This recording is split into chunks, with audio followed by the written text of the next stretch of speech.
ಮೈಸೂರು ಚಲೋ ವರ್ಸಸ್ ಕಾಂಗ್ರೆಸ್ ಆಂದೋಲನ ಸಮಾವೇಶ ನಡೀತಾ ಇದ್ದು ಮೂಡಾ ಕೇಸ್ನಲ್ಲಿ ಸಿಎಂ ರಾಜೀನಾಮೆಗೆ ಆಗ್ರಹಿಸಿ ಮೈಸೂರು ಚಲೋ ಮಾಡಲಾಗ್ತಾ ಇದೆ. ಇನ್ನು ಬೆಂಗಳೂರಿನಿಂದ ಮೈಸೂರು ತನಕ 3 ದಿನದ ಪಾದಯಾತ್ರೆ ನಡೆಯಲಿದ್ದು ಪಾದಯಾತ್ರೆಯಲ್ಲಿ ಬಿಜೆಪಿ ಜೆಡಿಎಸ್ ನಾಯಕರು ಒಗ್ಗಟ್ಟು ಪ್ರದರ್ಶನವನ್ನ ಮಾಡ್ತಿದ್ದಾರೆ. ಚನ್ನಪಟ್ಟಣದಲ್ಲಿ ಬೃಹತ್ ಸಮಾವೇಶವನ್ನು ಆಯೋಜನೆ ಮಾಡಿದ್ದು ಕಾಂಗ್ರೆಸ್ ಜನಾಂದೋಲನ ಸಮಾವೇಶದಲ್ಲಿ ಎಚ್ಡಿಕೆ ವಿರುದ್ಧವಾಗಿ ಕಿಡಿಕಾರಲಾಗ್ತಾ ಇದೆ. ಸಮಾವೇಶದಲ್ಲಿ ಎಚ್ಡಿಕೆ ವಿರುದ್ಧವಾಗಿ ಡಿಕೆ ಶಿವಕುಮಾರ್ ಹರಿಹಾಯ್ದಿದ್ದಾರೆ.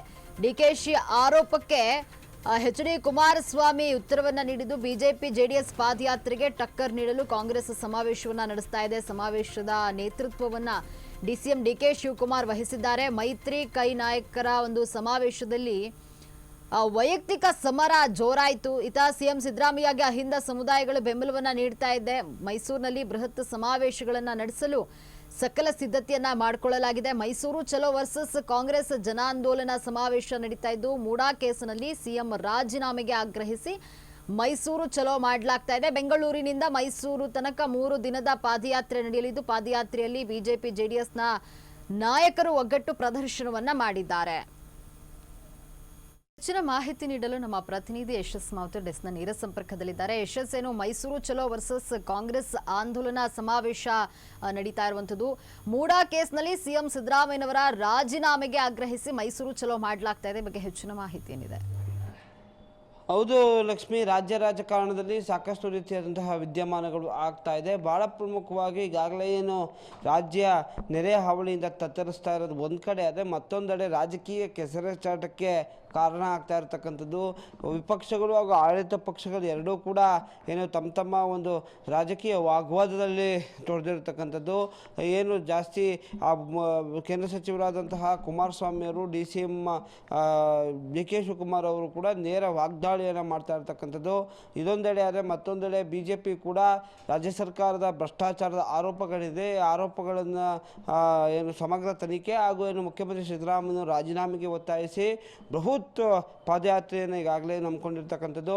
ಈಗಾಗಲೇ ಪಾದಯಾತ್ರೆಯನ್ನು ಮಾಜಿ ಮುಖ್ಯಮಂತ್ರಿಗಳಂತಹ ಯಡಿಯೂರಪ್ಪನವರು ಹಾಗೂ ಕುಮಾರಸ್ವಾಮಿಯವರು, DV ಸದಾನಂದಗೌಡರು ಸೇರಿದಂತೆ ಅನೇಕರು ಈ ಒಂದು ಕಾರ್ಯಕ್ರಮಕ್ಕೆ ಚಾಲನೆಯನ್ನು ಕೊಟ್ಟರು.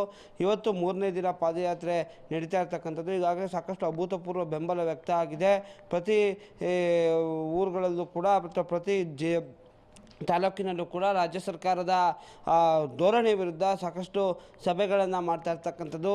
ಇದರ ಪರ್ಯಾಯವಾಗಿ ಅಂದರೆ ಇದಕ್ಕೆ ಕೌಂಟ್ರ್ ಕೊಡುವಂಥ ನಿಟ್ಟಿನಲ್ಲಿ ಕಾಂಗ್ರೆಸ್ ಕೂಡ ಎಲ್ಲೆಲ್ಲಿ ಪಾದಯಾತ್ರೆಯನ್ನು ಮಾಡ್ಕೊಂಡು ಬರ್ತಾರೆ ಆ ಎಲ್ಲ ಪಾದಯಾತ್ರೆ ಇರುವಂತಹ ತಾಲೂಕು ಕೇಂದ್ರಗಳಲ್ಲಿ ಬೃಹತ್ ಸಮಾವೇಶಗಳನ್ನು ಮಾಡುವಂಥ ಮುಖಾಂತರ ಸಚಿವರು ವಿಪಕ್ಷಗಳ ಮೇಲೆ ವಾಗ್ದಾಳಿಯನ್ನು ಮಾಡುವ ಮುಖಾಂತರ ಏನು ಸಿದ್ದರಾಮಯ್ಯನವರ ಪರವಾಗಿ ನಿಂತಿರ್ತಕ್ಕಂಥದ್ದು.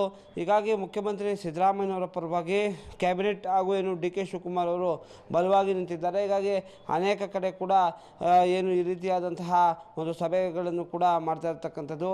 ಈಗಾಗಲೇ ಏನು ಈ ಒಂದು ರ್ಯಾಲಿಗಳೇನಿದೆ, ಈ ಒಂದು ಪಾದಯಾತ್ರೆ ಏನಿದೆ, ಇವೆರಡನ್ನೂ ಕೂಡ ಸಾರ್ವಜನಿಕರು ಗಮನಿಸ್ತಾ ಇದ್ದಾರೆ. ಯಾಕಂದರೆ ಈಗಾಗಲೇ ರಾಜ್ಯ ಸರ್ಕಾರದಲ್ಲಿ ಸಾಕಷ್ಟು ರೀತಿಯಾದಂಥ ಹಗರಣಗಳು ಹಾಗೂ ಕಳೆದ ದಿನಗಳ ಹಿಂದೆ ಕೂಡ PSI ಏನು ಆತ್ಮಹತ್ಯೆ ಆಗಿರ್ಬೋದು ಅಥವಾ ನೆರೆ ಹಾವಳಿ ಆಗಿರ್ಬೋದು, ಇವೆಲ್ಲರ ನಡುವೆ ಈ ಒಂದು ರಾಜಕೀಯ ಗುದ್ದಾಟದಲ್ಲಿ ಎರಡೂ ವಿಪಕ್ಷಗಳು ಕೂಡ ಸೇರಿಕೊಂಡಿರ್ತಕ್ಕಂಥದ್ದು ಕೂಡ ಏನು ಎಲ್ಲೋ ಒಂದು ಕಡೆ ಸಾರ್ವಜನಿಕ ವಲಯದಲ್ಲಿ ತೀವ್ರವಾಗಿ ಚರ್ಚೆ ಆಗ್ತಾ ಇದೆ. ಹೀಗಾಗಿ ಇವೆರಡೂ ಏನು ವಾಗ್ವಾದಗಳೇನಿದೆ ಇದು ಮೈಸೂರಿನಲ್ಲಿ ಅಂತ್ಯ ಆಗ್ತಿದೆ. ಮೈಸೂರಿನಲ್ಲೂ ಕೂಡ 9ನೇ ತಾರೀಕು ಕಾಂಗ್ರೆಸ್ ಪಕ್ಷದ ಸಾಕಷ್ಟು ಜನ ನಾಯಕರುಗಳು ಕೂಡ ಭಾಗಿಯಾಗ್ತಾರೆ. ಒಂದು ದೊಡ್ಡ ಮಟ್ಟದ ಸಮಾವೇಶವನ್ನು ಮಾಡೋದಕ್ಕೆ ಅಹಿಂದ ಸಂಘಟನೆಗಳು ಹಾಗೂ ಕಾಂಗ್ರೆಸ್ ಪಕ್ಷ ಕೂಡ ಮುಂದಾಗಿರ್ತಕ್ಕಂಥದ್ದು. ಹೀಗಾಗಿ 10ನೇ ತಾರೀಕು ಕೂಡ ಮೈಸೂರಿನಲ್ಲಿ ಬೃಹತ್ ಸಮಾರೋಪ BJPಯ ಪಾದಯಾತ್ರೆ ಸಮಾವೇಶವನ್ನು ಮಾಡ್ತಾರೆ.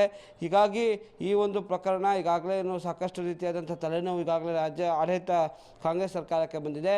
ಆದರೆ ಮುಂದಿನ ದಿನಗಳಲ್ಲಿ ಸಿದ್ದರಾಮಯ್ಯನವರು ಯಾವ ನಿರ್ಧಾರವನ್ನು ತೆಗೆದುಕೊಳ್ತಾರೆ ಅಥವಾ ರಾಜ್ಯಪಾಲರು ಪ್ರಾಸಿಕ್ಯೂಷನ್ಗೆ ಅವಕಾಶವನ್ನು ಕೊಡ್ತಾರ ಅಂತೇಳಿ ಕಾದು ನೋಡಬೇಕಾಗಿದೆ. ಲಕ್ಷ್ಮಿ, ಧನ್ಯವಾದ ಯಶಸ್ ನಿಮ್ಮೆಲ್ಲ ಮಾಹಿತಿಗಾಗಿ.